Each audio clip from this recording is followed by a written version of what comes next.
we should be using that same money that we are raising on the radio and that we are raising at other fundraisers to pay for podcasts. Hey everyone, this is Jeff Umbro. I am the host of Podcast Perspectives, brought to you by the Podglomerate. We're an agency that produces, distributes, and monetizes podcasts, and this podcast is all about bringing you conversations with leaders in the podcast space, as well as panel discussions surrounding news stories of the day.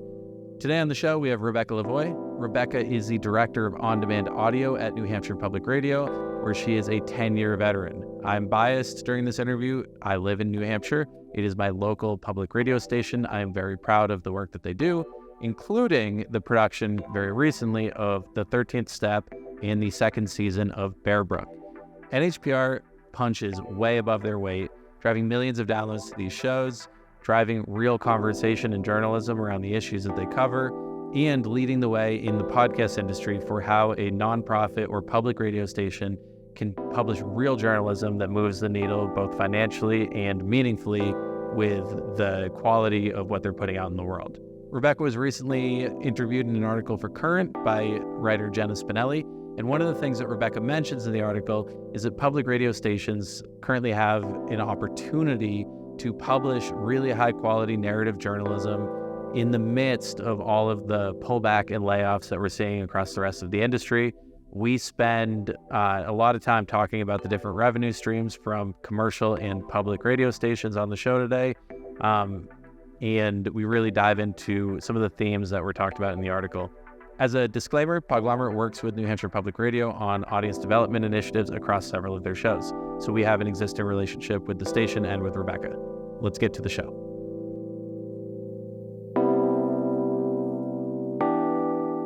Hey, Rebecca, welcome to Podcast Perspectives. How's it going? Thank you so much for having me. I am very excited to be here, and it's going great. I want to just start by hopefully clearing up something that is, I think, a little bit mysterious to a lot of potential listeners and folks out in the world. What is the public radio ecosystem, and how does it operate? Okay, so New Hampshire Public Radio and the public radio station that you listen to is not NPR. That's probably the most commonly misunderstood thing. People think I work at NPR. People think that every podcast or every program they hear on public radio is NPR. It's not. NPR essentially, it's not like a mothership. We don't report to them. They're more like our biggest, for lack of a better word, vendor. So they basically make a bunch of stuff that we license or buy from them to air on our local network. But we also license and buy stuff from American Public Media, like Marketplace, which also airs on our local network. And we also make stuff ourselves, from our local newsroom. And stations have local talk shows that they air. So public radio stations are local radio stations that can brand themselves as NPR stations because they carry NPR content. Now, NPR is usually the flagship content, like Morning Edition, All Things Considered, Weekend Edition, and so forth. That's sort of the anchor content that's primary to the public radio brand. But your member station is not NPR. That's a thing to know.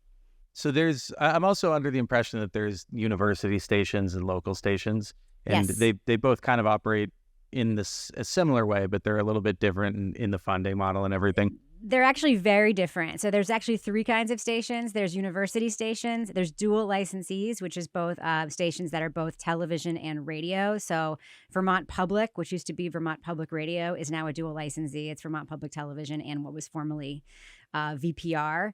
But university licensees like WBUR in Boston is university licensee.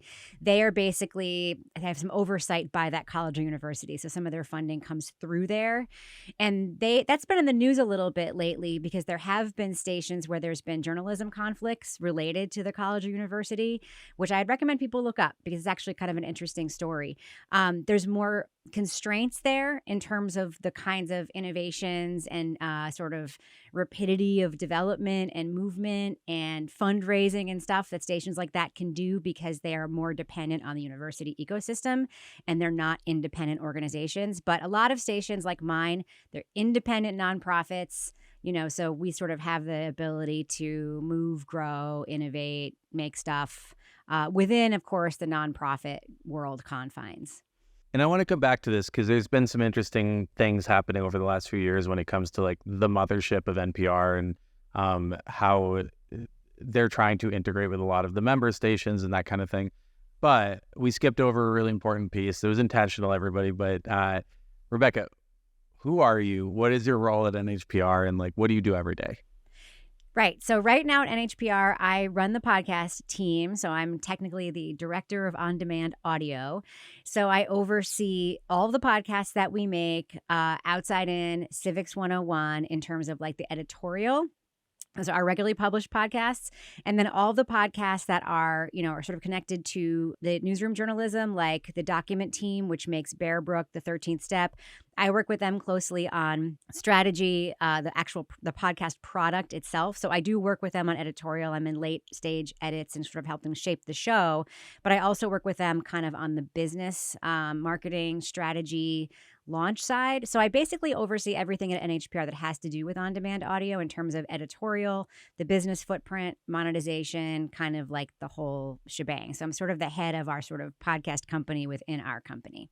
Yeah, we work together on a few different projects, and NHPR is by my measure and as a lot of other measures. I'm also a local to New Hampshire, so I'm biased, but one of the like kind of premier stations when it comes to being able to do this and do this well. And you have some very unique experience just in general, and then through NHPR, because you get to see this from the top down and the bottom up in terms of like actually producing the shows and coming up with the ideas, the conception, the production, the whole 9 yards. And then you also get to see like, how does this get made? How does it get funded? Like, how do we hire the people that do it? And then in addition to that, you also have a few other roles. So do you want to talk about that a little bit? Sure. So I do have a whole podcasting life outside of NHPR. So for a while, I actually wasn't the head of the podcast unit. I actually worked in digital in the newsroom, but I worked very closely with our podcasts and, helped make a lot of them while I was doing that. And so I've always been very much involved in our podcasting at NHPR. But on the outside of NHPR, I have a podcast called Crime Writers On, where we actually review, like Siskel and Ebert style, other podcasts. My husband and I have a little podcasting company. We make a couple of shows, that one and another one called These Are Their Stories, which is about law and order and SVU. And then I also host a podcast for Netflix where I interview directors of documentaries on the service.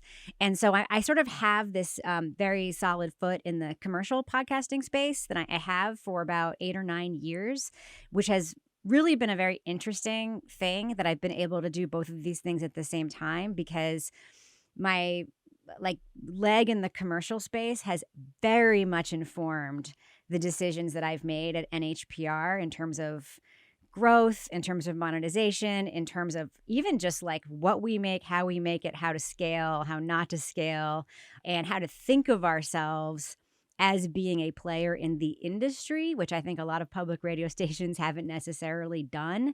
And it's been an interesting mix, I think, to the benefit of both sides of my career, frankly. Yeah, no, I couldn't agree more. And, I've known you for a few years, and I've been able to kind of see it in action. And it's very cool and impressive to see that you're bringing in all of these different layers and levers from all over the industry. And I wanted to look at like the different business models of how a commercial podcast like makes money and pays the bills. And then I want to shift a little bit to how like a nonprofit such as NHPR does that. So let's start with commercial.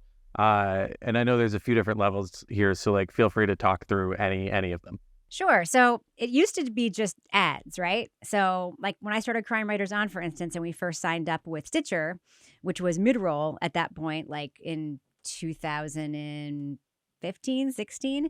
Basically, the way podcasts made money was by the placement of ads that hosts read on shows. That was pretty much it back then. And so if you had a regularly published show or a serialized show, you'd hear an ad on that show. That ad was attached to money. It used to be baked in, meaning that it was actually audio that was attached to the program itself. And if you ever had to change it, you actually had to edit your audio file and re-upload it. It was a whole thing. So there's level 1 of podcast advertising. That evolved over time into now most ads are actually dynamically inserted digital files so they can be switched out automatically. So that's one way that shows can monetize. Another way that commercial shows can monetize, which was stolen completely from public radio, very smartly, was through a membership model. A very common platform for this is Patreon, where creators have a show because podcast audiences are so engaged with creators. If creators are smart about it, they then will create paywall content often, or some sort of bonuses, stickers, engagement opportunities like live events, or the ability to show up for tapings or something like that. And, a small percentage of their listeners will pay $5 or $10 a month to join their Patreon and then sort of directly monetize the show that way. So a lot of shows, like my show, for instance, we sort of do both. We both have advertising. And this is Crime Writers On. Yeah. So we sort of have a combination of both advertising and Patreon as sort of our like pie of monetization. There are some shows that primarily do Patreon, and there are some podcasts that are only paywall shows, which is very interesting to me. And some of those shows make bank. Like they actually put what's interesting to me is the shows that they put like the crappy version of their show out in the public sphere and the good version of their show behind the Patreon firewall. Like that's how they scaled it. They like designed it that way. In the last few years, of course, there's a whole new model where commercial podcast production companies, in particular with serialized shows, like stories that are like, in chapters, like 8 episodes, 10 episodes. They are now creating these stories and selling them as a package to a distributor like Wondery, Amazon. So, they'll basically pitch the show, sell it out of the gate for a determined amount of money, $500,000. That's just a sample. I mean, they're not always going for that, with the idea that production company gets that money with the potential upside of an IP deal, ad money, other kinds of revenue on the back end of it. But that money that they're getting initially for the sale of the show also often goes to producing the show. So they'll sell the concept, they'll get that big hunk of money. That big hunk of money also goes toward the production. Maybe they'll make some money off of that initial sale. So there's like a bunch of things at play right now. And the sort of pot of gold, one of them that has unfortunately really driven a lot of what we're hearing in podcasting right now, is that IP potential for the end of the rainbow for some of these serialized shows.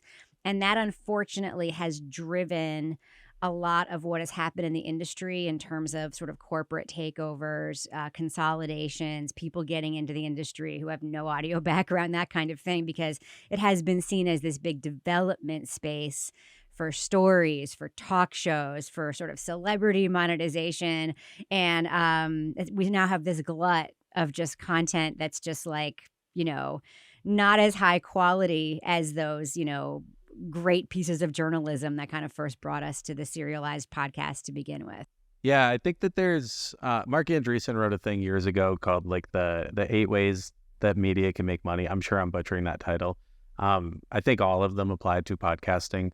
And the idea is subscription, premium tiers, ad monetization, grant writing and funding from your community, live events, micro payments, which does exist in podcasting, but in a funny way. But the idea is that there's a lot of different ways to make money. Most publishers are making their money in the same few ways. The most popular and the most accessible is ad sales. If you have like a strong community, then it is like some kind of premium or crowdsourced model. And to Rebecca's point about selling like a package to produce for like a larger organization, that's generally reserved, not always, but generally reserved for like a more professionalized like production company that has the connections, the resources, and the talent to really like, pull that off. There is one other weird way that I'm also fascinated by that I love to mention. There is this sort of growing niche of like, a lot of them are B2B podcasts or like very specialty small audience podcasts where the size of the audience is less important than who it's for. And I've met people like this at conferences who are making a podcast that might be intended for like 100 listeners, but those 100 listeners are either willing to pay to listen to it, or there is a specific advertiser who's willing to pay a huge premium to reach those 100 listeners. And I call that sort of like the micro niche podcasting. And it's sort of like a dream. Like I met this woman at Podcast Movement who's making this like surveying podcast with her husband, this like road surveying and mapping podcast. They literally have like 100 downloads and they have somebody paying $10,000 per ad spot on their show because like it's for those, like they're reaching those people. If you can find that, man, do that. It's bananas. We produced a show for a SaaS company, and one of their selling points was that they would do their thing and make you 1% better at doing that thing, which makes a massive difference for an organization with like 50,000 employees. We produced 2 years of this podcast, and their entire goal was like, we don't care what happens. We need to make one sale of this software, and that software cost $50,000 a month. But yes, there's a lot of different ways in which folks make money by podcasting commercially. But when it comes to a public radio station, they're nonprofits and they have like legal rules that are written down that they have to comply or comply with.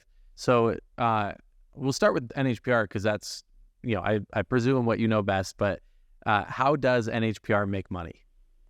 Okay, so it's very interesting because we actually have FCC regulations that apply on the radio side that don't apply on the on-demand side.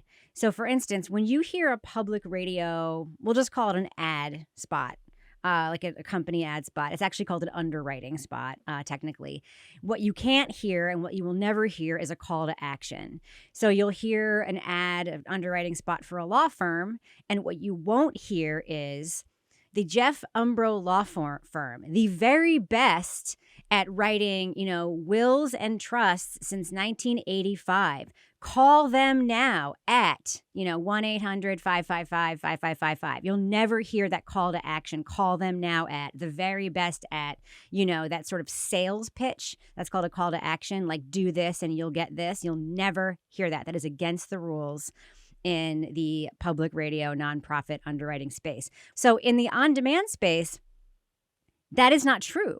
We can operate like a commercial podcast in the on-demand space. None of the FCC nonprofit public radio rules apply to podcasts produced by public radio stations. They just don't, which kind of gets me to something that like has kind of made me crazy about public radio podcasting for years. Can I talk about that? Yeah, please. Okay.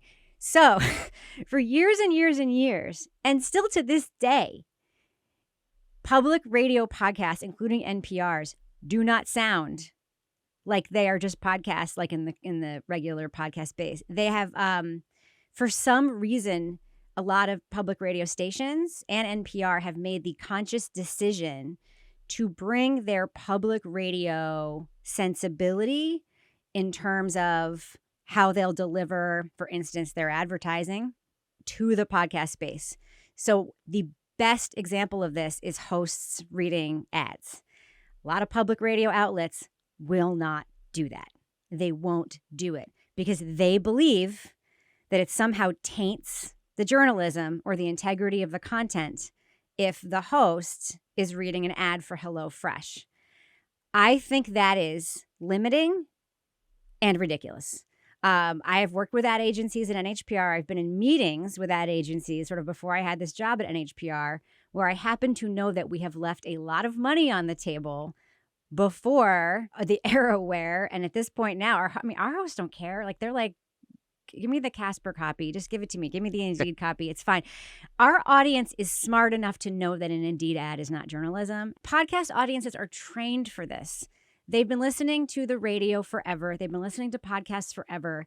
This precious idea that somehow reading an ad negates the value of the other stuff you're talking about, it is bizarre to me. It's bizarre. And public radio is leaving money on the table by refusing to do it. And they have been for years. I think, though, at the core of this, the idea is that there are restrictions that are placed on public radio stations and their ad sales that are not placed on other commercial entities.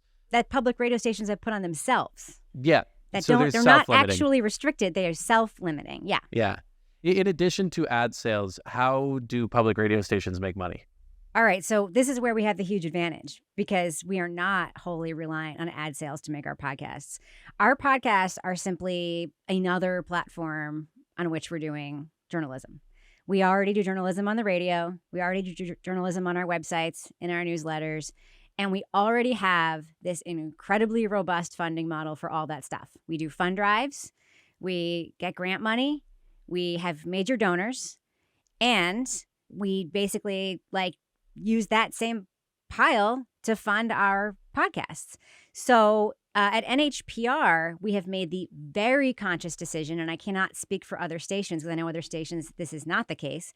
We have made the very conscious decision to not engage in this situation where we are saying our podcasts have to be, quote, self-funding. I know a lot of places that are doing that, and I don't understand why. It is just another platform on which we are doing journalism. That's how we view it. And we are funding it the same way we fund all of our stuff.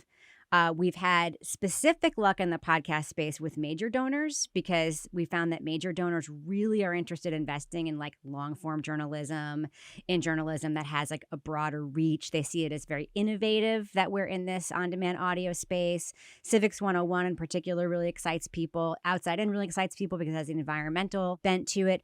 But our, long form serial stories, Bear Brook, The 13th Step, donors are really interested in supporting investigative enterprise long-form journalism, and we just talk about the journalism. We're not saying you are helping us pay for podcasts. We're saying you're helping pay for this long-form journalism that no one else in the state is doing, and we just see it as another thing that we are doing on another platform, not a product that has to be self-sustaining. So we're hugely advantaged. Our ad sales are a little piece of our podcast revenue, but they do not have to sustain the whole thing. Yeah, I wanted to ask you about that and I want to get into the content itself in a second, or the journalism itself, because I think that you guys have done literally industry-leading work there. But when it comes to the breakdown, and I don't know how much you can share here, of the revenue that's coming in from the station or from the podcast specifically, do you guys have any way of tracking how many donors are coming from the podcast itself versus how many, I'm positive you have ways to track this, but how much revenue you're earning on the ads from the podcast versus the broadcast? Yes and no. I mean, the ad revenue from the podcast, you get your report every month. So it's easy. It's very small compared to our ads for the radio. It's very small, but it's not nothing. Is it the same team selling it? No. We work with Stitcher for our podcast radio ads. We actually a couple of years ago signed up with an outside agency, which I pushed for, frankly. We had been with PRX previously. Before that, we were with another outside agency. But I was the one who sort of pushed for outside agency representation because I believe, as you know, Jeff, that when you have a product like podcasting that has a national reach, that is a different kind of platform than a local radio station, you should be working with people who know how to work with that product.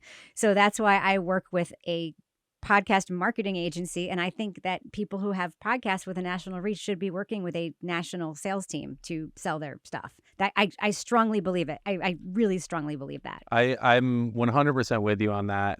We at Podglomerate work with an outside team to sell our stuff. And we do this every day. That said, I do think that it's very easy for me to understand why an organization who sells ads for broadcast might think that it's the same thing.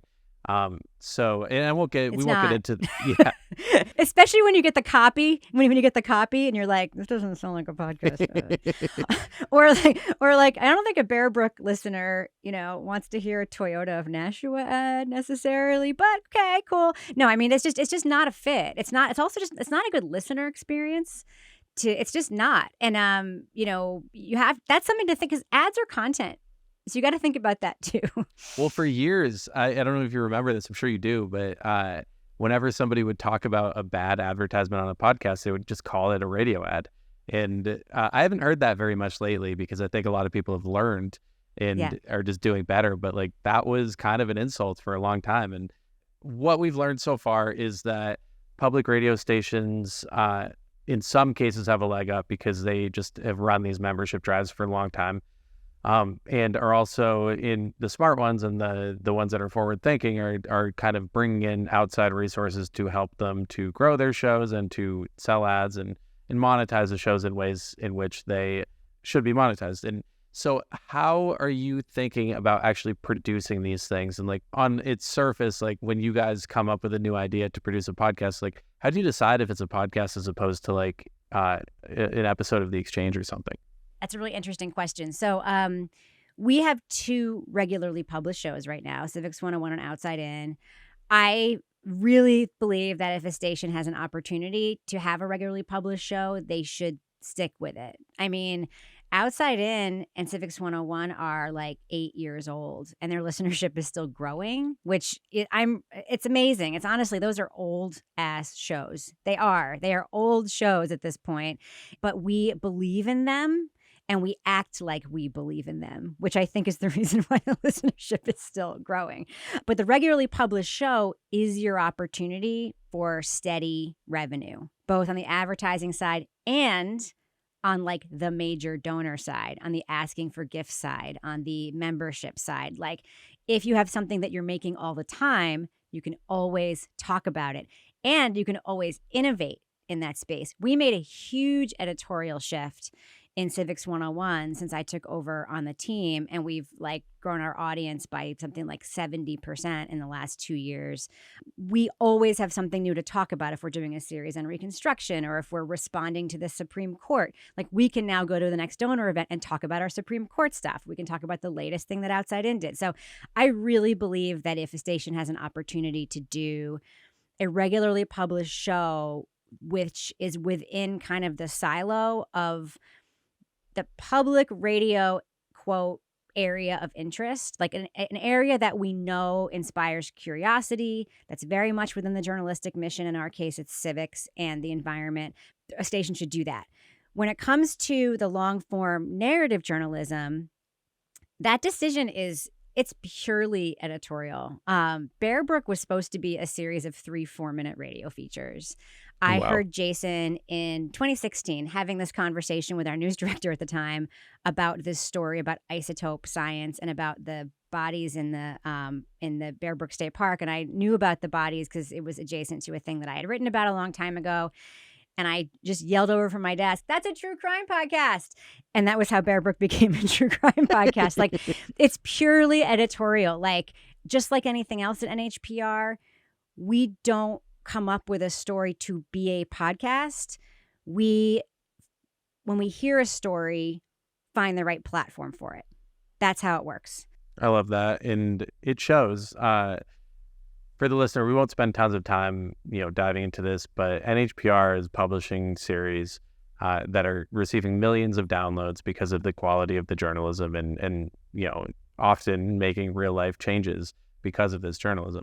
But Rebecca, I wanted to chat because you were interviewed for an article for Current from Jenna Spinelli, where you identified something that I've kind of heard like rumblings of over the last few weeks from some of like the NPR stations, and but you articulated it for the first time in a way that like really made me go like, oh wow. But what did I say? Well, ultimately you said that these smaller NPR stations have an opportunity right now to fill a void that these larger organizations like the Spotifys of the world are leaving when they are cutting back on their production, laying off some of their staff members. It was funny. I didn't quite realize this. I was rereading the article today, but on the same day that Spotify released 200 folks from their team, you all published the 13th step. And like, I was aware of both, but it wasn't until the second read that I realized it was the same day. So ultimately, like what you were saying in the article is that these local radio stations are already producing this kind of content, and they have a really unique superpower to do so because they're funded by the broader organization and the umbrella of that organization, and are not as reliant as on the ad sales as some of these big organizations like a Spotify or a Pushkin or something. That's right. So can you break that down a little bit? Like, what makes you guys uniquely qualified to do this? And like, why is, and we kind of talked about this a little bit, but like, why do the shows that you all make resonate with listeners to the extent that they do? I don't know. Well, maybe good. This is, I mean, no, just because they're good. And this is just true that our shows are good. There used to be a time when almost everything that was being published was like an event, right? Because it was all either good or it was new or it was like, you couldn't wait. Like, remember when Gimlet used to make a show? We were like, oh, Gimlet has a new show. Yeah. Like, I would literally, every episode of Reply All was destination listening. When Gimlet produced something new, like it didn't matter if I cared, I would listen. And I wouldn't always make it past the first episode, but I would always hit play.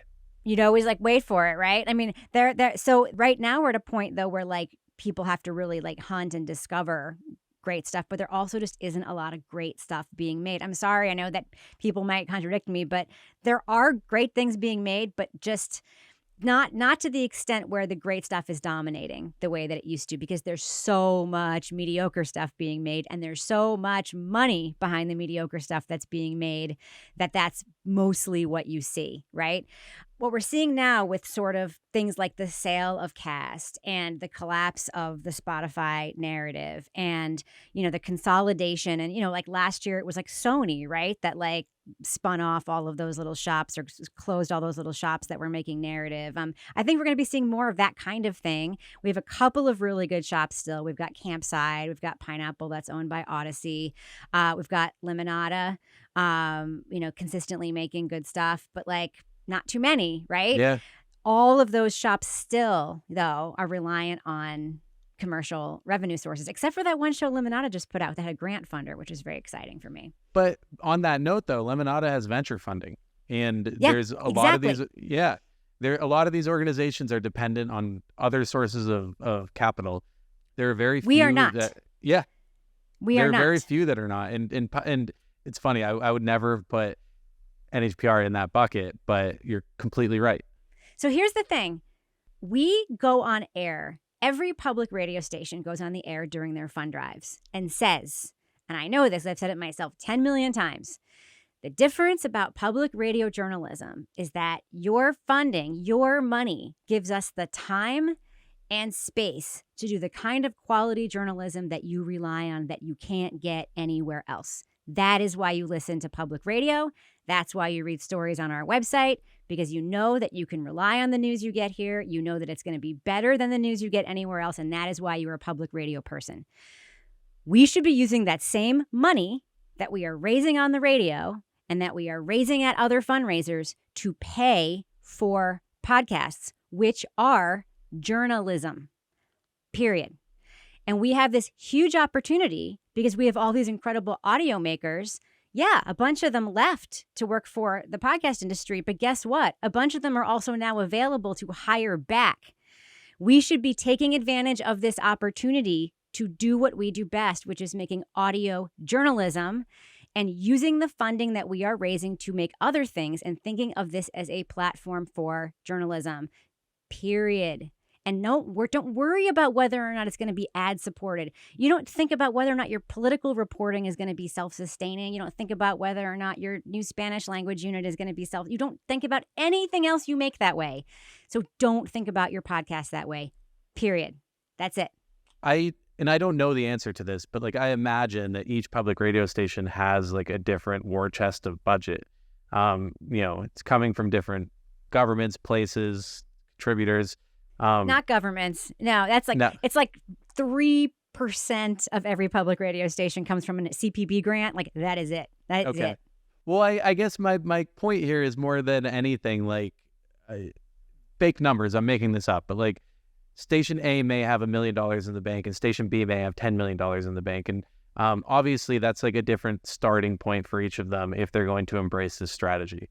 It's interesting to think about because you cannot expect the same kind of output from each of these different organizations. Right. The quality at many of them are going to be consistent and some of them they won't be. But I guess one question that I have, and this is related to NHPR, and I'm hoping you can frame this in a way that might be applicable to some of the smaller or larger organizations, but like what constitutes success? Like when you put out Bear Brook, like what are you looking for? What makes it good? What makes it work? Okay, so the thing people need to understand is how few people made Bear Brook. All right, so there's this idea, and one of the things also that, and podcast people are going to hate me for saying this. They're going to hate me because the other thing that I see all the time is this like people are like, oh, it's horrible that all these non-audio people have gotten into the podcast space because they don't understand that it actually takes like 15 people to make a narrative podcast. It sure can take 15 people, but at a public radio station, it does not. It takes, granted, Jason Moon is a bit of a savant. He did write and, all the music and score and mix the podcast himself, which not everybody does. But let's even take the 13th step, okay? Lauren Chulgin was the primary reporter on it. She worked with one contract editor. Jason did the scoring, mixing, production, and co-reporting. And then we brought together for edits a team of journalists from the newsroom and people around the organization, the podcast unit and newsroom to participate in group edits for feedback. That is our process to make our narrative shows. Tiny teams doing the work for a long period of time and then bringing in groups collaboratively from other teams for editing feedback. It is an incredible process that works really, really well for us. We also find that these tiny independent teams, the journalism is better because when you're not doing things with a huge group of people involved and you have a real process in place, a process of trust, a process where people feel heard, where you're getting like real listeners, giving you like real feedback as listeners, the journalism is sharper, it's better, it's not watered down. Like that has really, really worked for us. And success, sure, it's measured in audience size sometimes. For the 13th step, that was not our aim. Our aim was not audience size. Our aim was our aim was reaching the right people. Can you give like a 30-second explanation of the show? Sure. So the 13th step is about abuse, in particular sexual abuse within the alcohol and drug recovery industry through the lens of a particular person who ran a huge a set of recovery centers in New Hampshire. So it's sort of the story's allegations against him and then sort of a broader look at what's called 13th stepping in the industry, where very vulnerable people are preyed upon by people in power in recovery. So that's sort of the broad strokes of it. But then the secondary story in it is that during the course of the reporting, there were actual physical vandalism attacks against Lauren Chulgin, the reporter on the story, our news director, Lauren Chulgin's parents. Their houses were attacked, and in Lauren and her parents' cases, multiple times with graffiti and rocks and bricks. So that's also like sort of a sub-story within the story. What happens when you challenge power in this kind of situation? So success in that case, sure. Like we definitely want there to be an audience. Big reason why we hired you guys.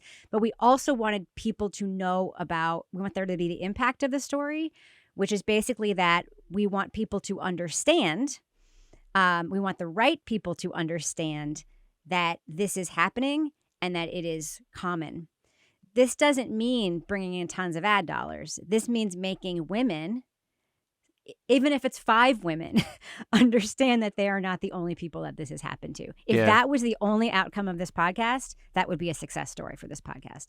Yeah, I love that. And, as someone who's familiar with the show and what went into it, it was a risky production in the sense of like there were potentially real consequences for putting this out financially, legally, and otherwise. And I think that it's a testament to NHPR and like the ethics of their journalism for doing this, but from a very like callous way of saying it, like you guys have to pay for this somehow.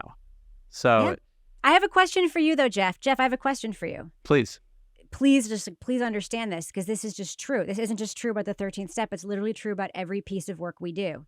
It's true about Civics 101 and Outside In.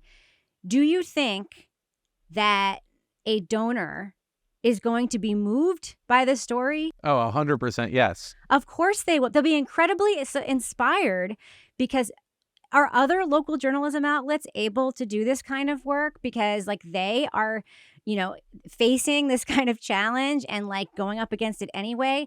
We just are at it. We're at it all the time. And then we are able to make the case that it is worth doing. I'll say the one differentiator that I think our station has, one of the reasons why we've been successful, is that we haven't taken this story and then said, oh, we need to make 50 podcasts now and try to replicate this 50 times and then get 50 times the donors and 50 times. No, we are staying in our lane, which is telling stories that matter at a scale we can manage and making sure that we are trying to reach the people that are important for us to reach. And I think that is the perfect place for us to end. Rebecca, where can our listeners find you?